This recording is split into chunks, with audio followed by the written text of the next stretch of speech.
Hi. Welcome to another edition of Between Two Chains. I'm your host, LDF. My guest today is Angus Lamp. Sorry, Lamps. Welcome, Lamp. Thank you, LDF. All right, so I went through all 3,273 of your tweets, and you say Hydra a lot. I do. And I don't know much about bridges, but what does any of this have to do with your hydration routine? Because your skin is radiant. Thank you. Actually, the name Hydra was inspired by my skincare routine. Both my skincare routine and Hydra have been successful recently, so thank you for pointing it out. You run a bridge. I do. But not a real bridge. Not like the Golden Gate Bridge. No. Your bridge moves fake internet money between different chains with names like Barachain and Degen. How would you respond to your grandmother when she says that's not a real job?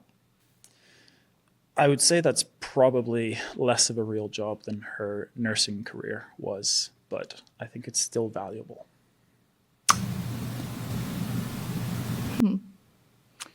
Your bridge has multiple products. There's a taxi and a bus, and they move assets between chains. Very exciting, very Web3.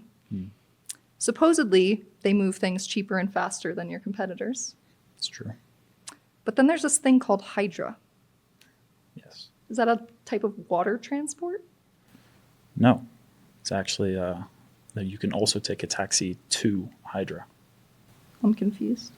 We can get into it. Okay. Stargate connects like 35 chains? 45. 45 chains. Why?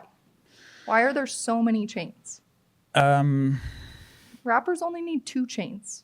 Why does crypto need so many? It feels excessive. Maybe it doesn't. Maybe we should learn from the rap game. So we only need 2 chains? We need to sit between them. So there's too many chains. Not yet. All right. In a recent presentation, you said that interop is solved. I did. For a reason I still don't understand, no one was able to ask a follow-up question on that, so I will. What do you do now? Like, are you out of a job? Should I be concerned about you? We have built the technology that solves interop. And so I would say all of the tools that developers need to solve interop are now available. And now we need to go tell them about it. So you still have work to do. We still have work to do. We still have people to talk to. I think chains. the technology has been built, but the chains and the people need to hear about it. The chains and the people. There are only 2 chains, luckily. Luckily, we only need 2 chains. Luckily, we only need 2 chains. And Angus is sitting between them. And that's all we need to know. Angus. We're done. Thank you Welcome for the to the podcast. Thank you so much. I am very excited to be I here. have so many questions flying around in my head right now. Are yours friendlier or less friendly than LDF? I am mostly interested in knowing more about your skincare routine, but I Okay. don't think that's what this podcast is about. So maybe I can ask you that We can talk about it later. afterwards. But I'm very, very intrigued. Thank you. Hydra. I also want to The skincare or the product? That's what I'm confused Okay. about. Is there's so many things that Hydra refers to, and where do we start? I think, you know what? Okay, I'm going to collect my thoughts. First of all, Angus, welcome to the podcast. This is Between Two Chains. This is a Thank you. collaboration between Rehash and LayerZero. I'm very We're excited to very be happy to have you here today. I'm very happy to be here. To start off, I would love to know what interoperability means to you, because it means different things to It's different a people. hot word right now. Everybody's saying it, but Everyone They're keeps making saying hats about it. interop They're- is solved. And what I've gathered Everyone's is saying I think it. I came into the series being like, interop is not solved, because I live mostly on the consumer end user side. And throughout the last few episodes, I think what I've concluded is that interoperability is solved or almost solved on the infra side, and it's a lot less so solved on the consumer end user side. But so just to set the stage for this conversation we're about to have, what does interoperability mean to you? I probably couldn't have said it better myself. I think when I think about interoperability, I think about it from the infrastructure side and the developer side.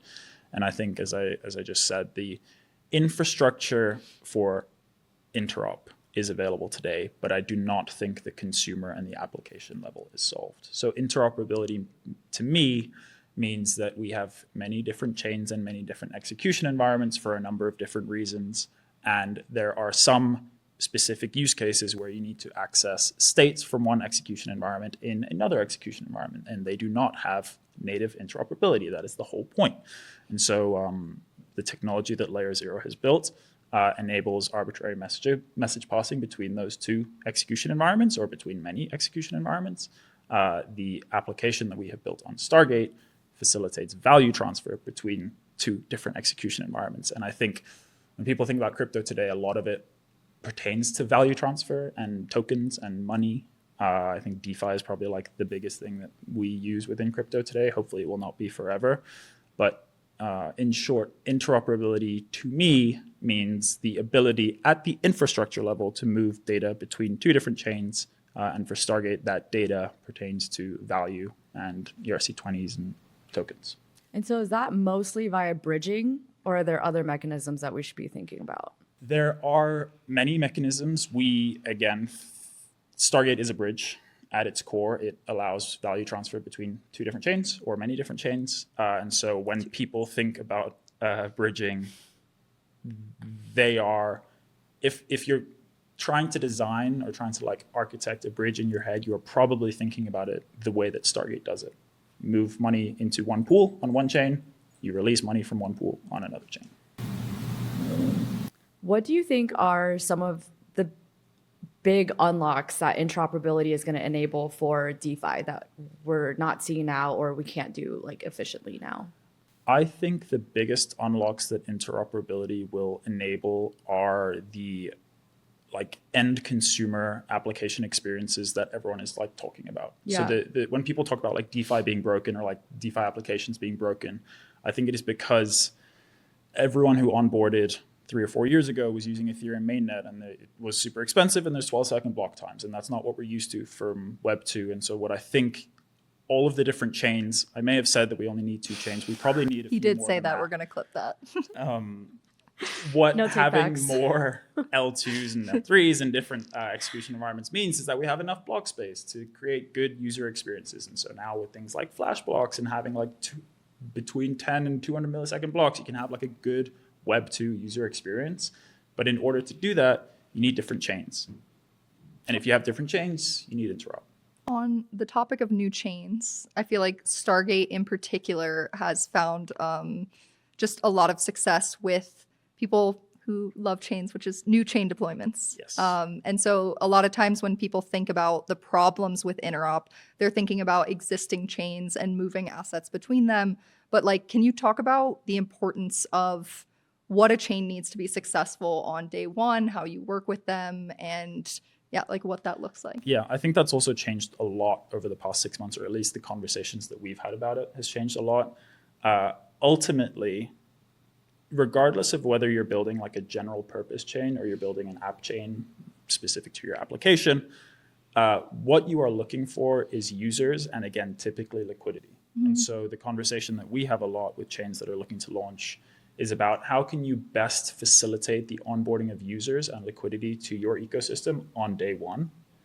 And I think historically that has not kind of been a focus. The focus has been kind of how do I grow my ecosystem? How do I make sure I have the right developer tooling for people to build applications? But I think now when a chain is launching, and I think Chain probably did this most successfully, they think a lot about how do I make sure that when my chain is launching, there are already users, there are already applications, and critically, there is already liquidity available. And so the product that we built with Stargate V2 and Hydra, its goal really was to help facilitate the onboarding of that liquidity in the most seamless way, both for users and developers. And how do you do that? So with Stargate V1, like going back 3 or 4 years, when it first launched, the idea was that people hate wrapped assets. Like wrapped assets are a real taboo word within crypto today because there's been a lot of bridge exploits, and wrapped assets ultimately are like a representation of the native asset underlying. But the fact of the matter is that there are so many different chains launching today that wrapped assets continue to proliferate. And our bet with Stargate V2 and Hydra was that if wrapped assets continue to proliferate, the best place for those assets to be issued is out of the Stargate V2 protocol. And so what Hydra is a bridging as a service module that can launch on day one of a chain. So again, taking Berachain as an example, we deployed the Stargate V2 protocol and specifically Hydra onto Berachain pre-mainnet, or at least pre-mainnet announcement. And what that enables is, again, both users and applications to bridge USDC, USDT, and wrapped ETH from any of the chains that we're connected to, which today is 45, into Berachain and mint the same canonical representation of, for example, USDC. So if a user has USDC on Ethereum, they can bridge an unlimited size of USDC into Berachain, which is how people think about like a canonical bridge. But you can also do that from Arbitrum, or from Base, or from Optimism, or from Story, or from Abstract, or any of the other chains that we're connected to. And so what it enables an ecosystem to do is kind of meet their future user where they are today, rather than like forcing them to do kind of like a multi-hop step. Yeah, I was going to say, so if they didn't do that, like what does that process look like for a new chain that wants that same outcome but takes a different approach? The alternative is typically what you like associate an L1, L2 relationship to be. And so like an L1 can have a canonical bridge, or sorry, an L2 can have a canonical bridge down to Ethereum mainnet, where it like does the thing where it posts data, and that's why it's an L2. But also historically, typically most assets are issued out of that L1, L2 canonical bridge. And so when Arbitrum launched as an L2, the only place that you could bridge from was from Ethereum mainnet. And then third-party bridges could spin up like liquidity pools, or there were some intent-based bridges at the time where you could now access Arbitrum from other chains, but it's kind of limited in the amount of liquidity. And so Stargate was launched on Arbitrum on day one, and you could bridge up to a couple $100,000 in a transaction, but you pay 6 basis points of a fee.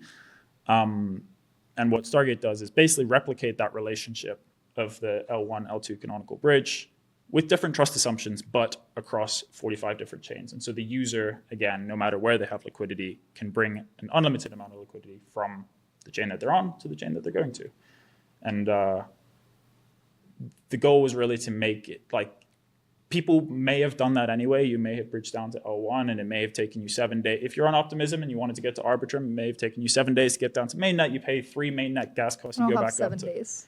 I don't think many people have 7 days. I don't think chains that are launching and have been sprinting towards launching a mainnet have 7 days or 7 hours or maybe even 7 We're minutes. live, I but feel wait like 7 days. Users don't even have 7 minutes to wait. No. The patience is very, very limited. Yeah, and so the other thing that like optimistic rollups have struggled with is that whole 7-day window from bridging down from L2 to L1. And so like they work very closely with partners like ourselves to make sure that there is enough liquidity from like L2 to L1. So today on Stargate, you could bridge like $100 million from base down to mainnet in 20 seconds. Which is very interesting to a lot of people who want to move $100 million in 20 seconds. I've been wanting to move $100 million, and now, Well, next now time I you're know moving exactly. You can move it over to my wallet next time. I'll send Exactly. you my wallet address. Yeah. I'm wondering from the, like, if you're comparing the technical challenge of building a bridge from an L2 to an L1 versus like bridging across ecosystems. Like if I want to move my ETH or my Your Optimism, $100 million of ETH. my 100 Specifically $100 million. Yeah, just a small percentage of what I own in my wallet. If I wanted to move that in ETH to Bitcoin, for example, how does that technical challenge of building a bridge across ecosystems compared to building bridges within the EVM, for instance? It does get very complex, and that's where credit is very much due to builders like LayerZero, who make it a lot easier for application developers to build specifically. Specifically LDF, who built Yeah, LayerZero. of Yeah, course. that's right. I thought Thank so. you for your services. Anytime. They provide, I also used to work at LayerZero, so I know the LayerZero ethos, but the goal was to make the application and the developer experience unified across all of the different EVM chains, but also non-EVM chains. And so the experience has become a lot easier with the advent of things like the LayerZero messaging protocol, but it is still complicated. Like there is still, naturally it is like a different trust assumption that you're making. Like the L1, L2 canonical bridge is a very different trust assumption to like building a protocol on top of LayerZero. And not only that, but when you're kind of communicating between VMs, there are like different complexities around like finality and how the application actually interacts with the user and the accounts and things like that. So it is definitely complicated, but I think there's a significant amount of credit due to arbitrary LDF who built LayerZero and other messaging protocols out there. On that note, I feel like when people like to say to me that interop is not solved, there's like always three things that they bring up. One is specific routes, another is speed, and another is cost. But specifically for the routes, like I'm curious, you obviously have seen a lot of like new chain launches and are watching where volume is moving around and what assets are moving. Like what insights have you seen about where people are prioritizing, like where there is actually demand, either on the asset side or the ecosystems themselves? Like, I think it's your typical like 80-20 split. And within like crypto and DeFi today, it's probably even closer to like 90-10. Like there are ecosystems that are particularly attractive, and they're the top 10 within like DeFi Llama's TVL page. But I don't think that doesn't necessarily make like a smaller app chain that is built for like the consumer rather than like DeFi and TVL any less important, and therefore it shouldn't be like any less accessible. he loves all the chains equally. I love all the chains equally. And That can't possibly be true. Which ones are your favorite top three? I like Ethereum mainnet. That's one. Yeah. That's and, it? Bitcoin. And no, I genuinely do like all chains. I currently have been having a lot of fun in the Berachain ecosystem. I think there's a lot of interesting novel economics happening within Berachain DeFi. So I like Berachain. This is likely a dumb question, but is Berachain part of the EVM or are they separate? Berachain is an EVM equivalent L1 built on the Cosmos SDK. Oh, okay. Yeah. The reason I asked that question though was specifically like chains are one thing, but like assets are another. And I know you just spoke about stablecoins for a while the other day. Like, at least to me, that always made sense as the most liquid, just useful asset across ecosystems. Like, is that what the data says? Like, Yes, I think clearly the Stargate V2 supports three assets. ETH as like a gas token, or wrapped ETH when we issue it out of Hydra, or USDC and USDT. And that is because those are the three assets that people care about the most. There are a lot of people that are very upset to be ETH bag holders at the moment, but people like to allocate their portfolios in purely ETH. And so people like to move ETH around. It is obviously the native gas token. And then I think, as a lot of people say within crypto, the kind of best use case that we found today is stablecoins. And ultimately, a lot of people also choose to denominate their portfolios in stablecoins, and so therefore choose to move stablecoins. They are also the most liquid across all chains. And so therefore, when a new ecosystem is launching, it is those assets that are most important to kind of bootstrap the liquidity for. And that is why Stargate offers those assets. why did people shy away from providing services for stablecoins other than Stargate? Before you answer that real quick, can you pull your mic a little closer to yourself? Definitely. Thanks. Why did people shy away from providing services? Yeah, for what? stablecoins? Yeah, if stablecoins seem so obvious, why is everyone not? I mean, I think we're seeing a lot of development in the stablecoin space. There are a lot of people launching their own stablecoins. It is just not a very easy problem to solve for bridging. Why? So specifically, like related to native asset issuance, again, like the Stargate V1 bet was that every single ecosystem would only choose native assets. And the only USDC that will exist on our chain is native Circle issued USDC that can be redeemed to my bank account through Circle Mint. But again, there are way too many chains for Circle to be launching their significant infrastructure across all of these different chains. And so they've done a very, very good job of building out this bridge USDC standard that can be launched in a new ecosystem, such that if and when there's an agreement for Circle to kind of launch natively within that ecosystem, they can take over this bridge USDC asset. And so I think it's like, to the credit of our industry, I think we're innovating faster than like the technology can kind of keep up with. And I guess that's why we're talking about like, why is Interop so hard? Well, it's because we're building so many different execution environments, and we're innovating faster than the technology can kind of keep up. And so I think it's just stablecoins and interoperable stablecoins have historically been a very difficult problem to solve. And so you don't see that many people kind of tackling it. I think people shy away from solving the hard problems and try to kind of get the quick and easy fix, which I don't think is what our industry early on was about, but I think there's a lot more of that today. It's interesting though, because like to that point, and we talked about this in an earlier conversation today with respect to like privacy and security settings, and like where those can be implemented from. Like I know we use the word permissionless a lot and throw it around, but the idea that someone can take into their own hands, like an ecosystem, for example, that an asset is a high priority for them, even if it isn't for the issuer themselves, I think is like something that is unique to our industry in the sense that, like people can deploy wrapped assets, like even without the permission of, and granted that opens a whole host of other problems and concerns, but like it is cool to see ecosystems not need to wait in line for proving all of these metrics before they can have access to the assets that their ecosystem demands. Yeah, I completely agree. And I think it's kind of to the credit of our industry that we're like innovating beyond what we're actually capable of doing. I think it's really cool to see, and like we're very excited to be playing a role in that, specifically with regards to stablecoins.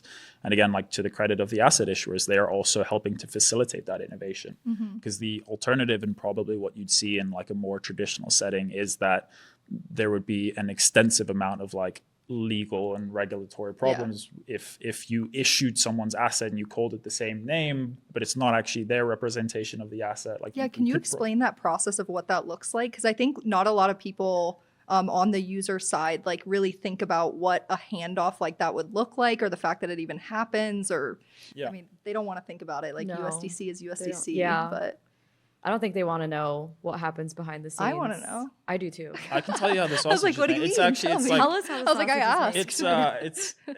I mean, she's like, don't answer that. I am naturally biased, but I think we've built like an incredibly neat solution to do it. And like, I'm glad that the user doesn't have to care, but it is. But the people watching don't know, so tell them what happens. So for the people, You're when welcome. you are bridging into a Hydra ecosystem. So when Stargate launches the Hydra Bridging as a Service module, we deploy, again, we'll take USDC as an example. We deploy the Bridge USDC standard, which is, again, developed by Circle, which means that the ERC20 USDC that we deploy is exactly the same specification as like Circle would have deployed had they deployed there natively. And so we deploy straight out of the Circle like GitHub repo and have it verified and everything.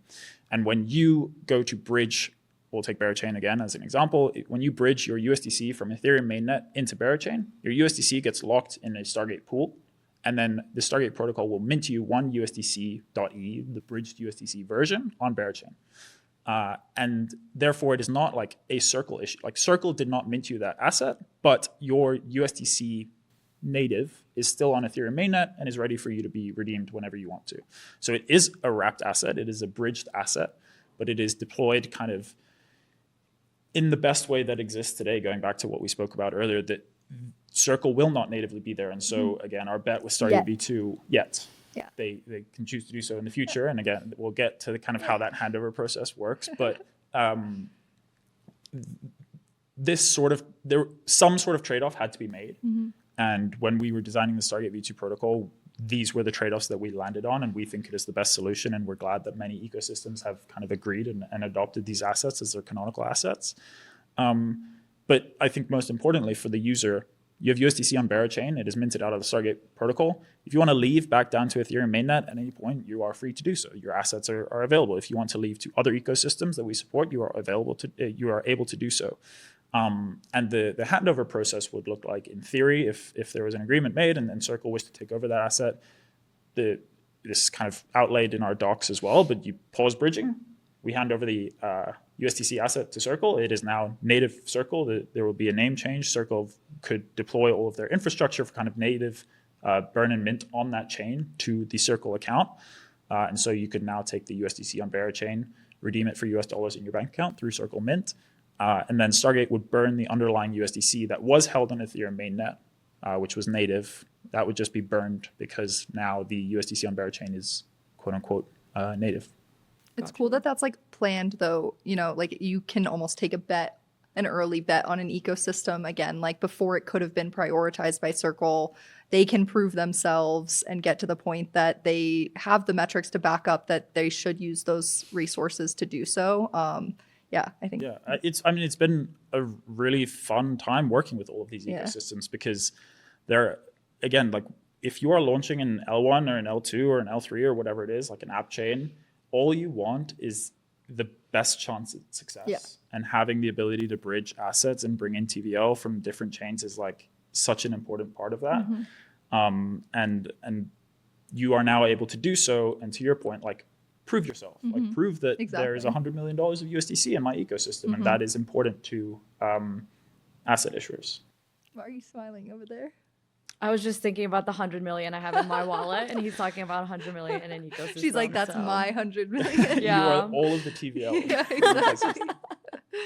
I love it. Okay, we touched on this at the very beginning, but like interop is a very hot word and narrative right now, specifically within the Ethereum ecosystem. But like, there's a lot of circular conversation, or at least it feels that way when talking to different teams who either define interoperability differently or, you know, have their own solutions. Like, I'd like to separate the difference between like, what do you think are the actual hard problems for interop teams to solve, and like, what's a solution looking for a problem, kind of? I think it really depends who you ask.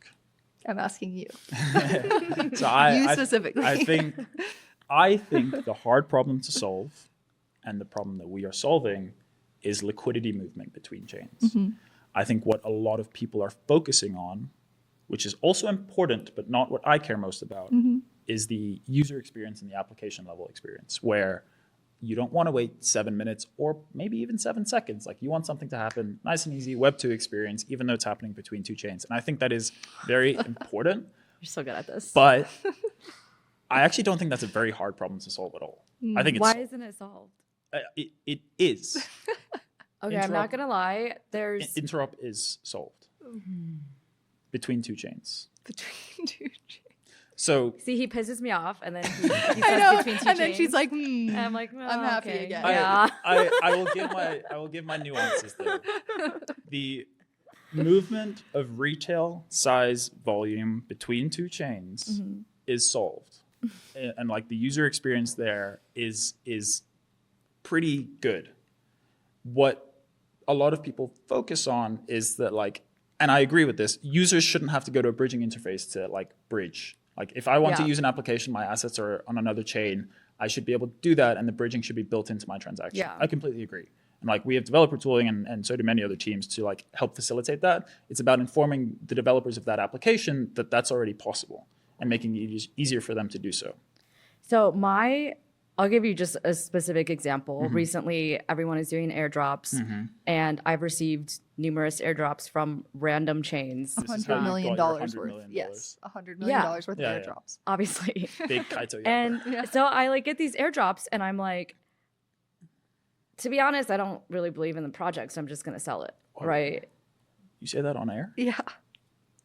Not all the time, but sometimes. And I didn't say She's which like ones. every single that. time. That's Not how I got all every the single ETH. project is good. You guys both agree with that? I like I all like chains and all all projects. I'm an unopinionated. Okay, so I'm the only honest one on this podcast. But when I receive an airdrop and I want to just go and convert it to ETH or USDC or whatever, that is not an easy process. No. And like, I get that I'm not deep in the DeFi ecosystem, but I have worked full time in the space for over 5 years. Yeah. And someone like me, I feel like, should easily in How like do you try to do that? 2 minutes. Because on that Well, note, it is interesting to all think I of the know- okay, reverse so- incentive of the person who gave you the airdrop. Like, they don't want to make that easy. It's a good point. Oh, no, true. Well, so I normally use like CowSwap to swap things, but sometimes I can't use CowSwap. So then I don't really know what to do. And then so I go and Google like how to do it. And then these things pop up, and half of them are scams. Like 80% of them are Yeah, scams. that- So Yeah. I'm like, what do I do? Yeah. How do I figure this out? And so then I go And then you hold the airdrop and you I never either sell it, I and either it get goes to frustrated or zero. forget about it, and I Yeah. hold it and it goes They're to like, zero. yes. Now you have Every $100 single million. time, Yeah. I've never been rewarded for believing in a project. Oh, okay. Anyway, This is awkward.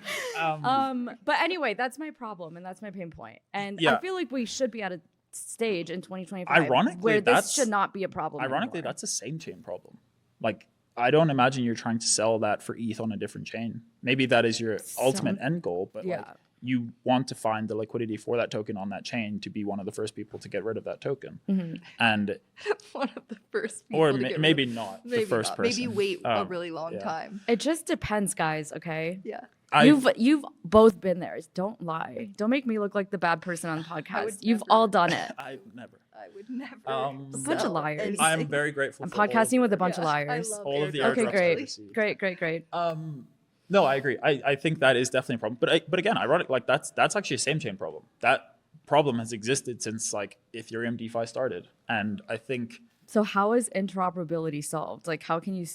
because Knowing that. because that is about finding like same chain liquidity. That's about like aggregating local DEX avenues, which CowSwap have done an incredible job of. And like I often use DeFi Llama Swap because it's an aggregator of aggregators, and like you just insert a token address and it'll find you the liquidity somewhere. And We're like, so it's a Diana problem. It's a me problem. It's a you. no, but again, I figured. this is like I'm googling how to do it. this is the Don't problem. do that. DeFi is I don't not click solved. anything. DeFi is not solved. But to the Clearly. extent that DeFi is solved, Interop is also solved. That's my nuanced take. Do you agree with that? I think it comes back again to like the tech exists. It's like Yeah. the user interfaces are not optimized for all of these actions that Yeah. we're trying to take. But again, in some cases, that's by design. Well, so okay, we asked some previous guests this question, like if Interop is solved on the back end infra side, but it's not solved in the minds of most end users, what is missing? Like in your opinion, what is I missing? think the right kind of minds, everyone in crypto, or many of the people who have been in crypto for a long time are kind of like smart contract and like blockchain builders. They are not like consumer facing application builders. And so I think what we're missing is like the intelligent minds that understand how like consumers and retail work. Every person that we've talked to has said something along those Yep. lines. Yeah. And I'm tired of everyone saying we don't need to talk to apps. Maybe it's and true. Yeah. Also, use the products. That's Use the products. That has been a very hot topic on the timeline recently. I mean, is I am whether or a not- user of the products. I'm a- so And you're a not poor happy. people user. can talk to me. Yeah. and you're not happy with the products. I just don't think interoperability is solved Oof.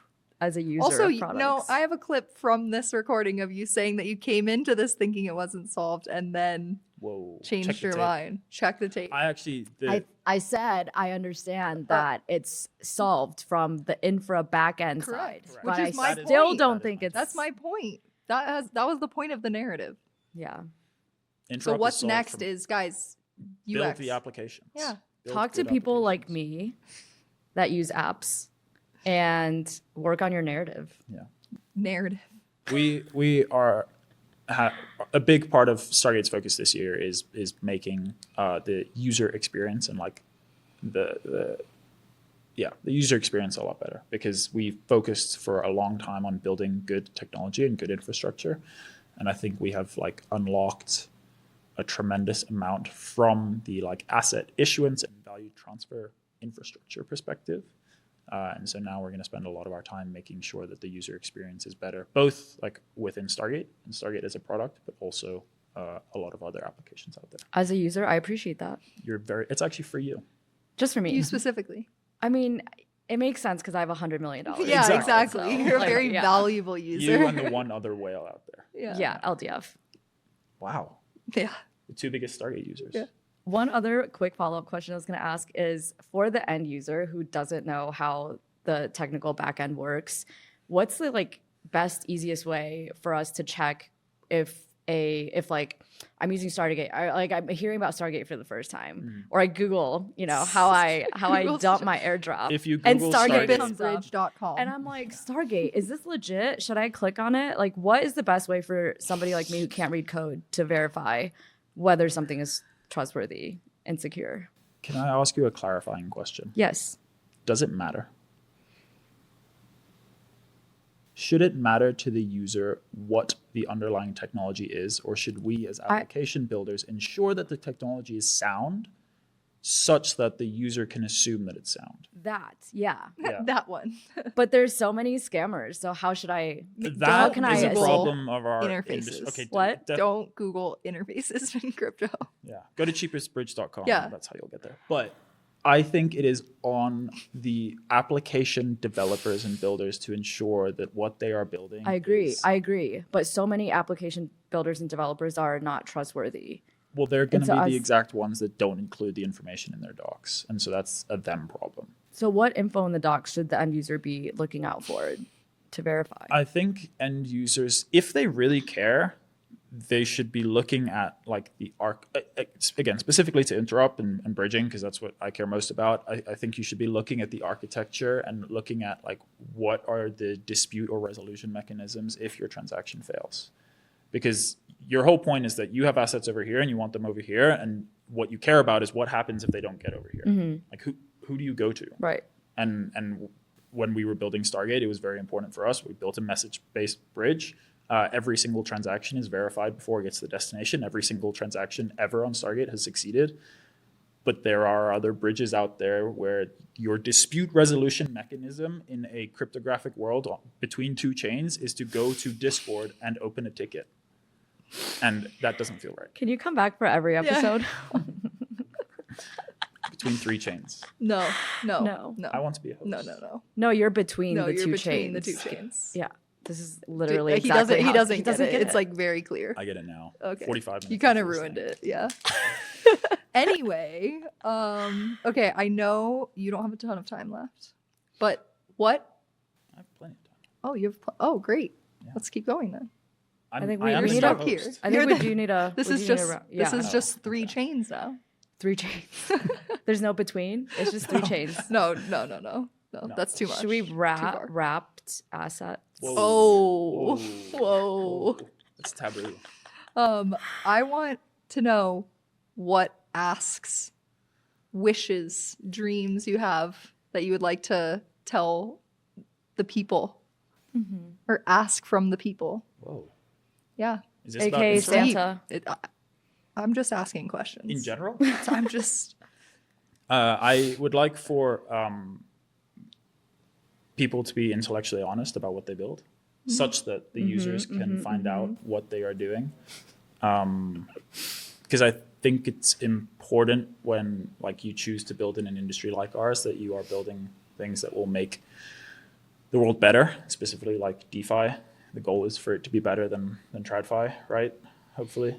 Hopefully. And so make sure, I actually just tweeted this when I was standing outside. Like make sure you actually do the thing that you say you're going to do when you're like, yeah, we'll decentralize later. Trust me, bro.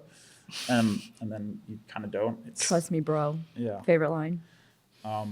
It's just like scary because every single year something happens in our industry and people lose money and people don't do the thing they say they're going to do and they're going to do it later. And I think it's important that like people remain intellectually honest and challenge the things that they're building. Because I think that's what our space is here to do. So Santa, I if like you're out that. there, Santa. that's what I want Santa, this is for you. for Christmas. Intellectual honesty. You're going to wait until Christmas? When does this go out? Like now. November. It's at live. What? Right now. You want us to wait like 9 what do you months to mean? publish this? My birthday's soon. When's your birthday? It's not actually soon. Like, It's a long ways again. away. we They want don't we know want that. intellectual honesty now. Intellectual, but they don't know that. I'm also not saying my birthday on Wow. Also, like, yeah. As you No, guys have right lied now. all episode about What? never dumping Don't your group airdrops. me into this. I, for the record, have sold an airdrop before. I knew it. Thank you for your intellectual Diana honesty. hasn't. Diana has tried to sell an airdrop.